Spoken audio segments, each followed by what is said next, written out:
આજે આપણે બીજી પાછી એવી જ રમત રમવાની છે। એક બાજુ અંકો દોરેલા છે, બીજી સાઈડ છે એના આકાર દોરેલા છે। અંકો અને આકાર આપણે જોતું જવાનું છે અને કહેતું જવાનું છે। જેમ કે 1 નંબરમાં ત્રિકોણ, 2 નંબરમાં ગોળ અને 3 નંબરની અંદર ચોરસ। હવે આપણે સ્ટાર્ટ કરીએ, બરાબર? ચાલો 3 નંબર ચોરસ, 1 નંબર ત્રિકોણ, વેરી ગુડ। 2 નંબર ગોળ, સરસ। પાછું નીચે 2 નંબર ગોળ, વેરી ગુડ। 3 નંબર ચોરસ, વેરી ગુડ। 1 નંબર ત્રિકોણ, પાછું 1 નંબર ત્રિકોણ,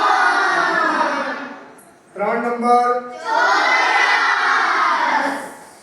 2 નંબર ગોળ, સરસ। આવી રીતે અંકો અને આકાર આપણે શીખી શકીએ। Thank you.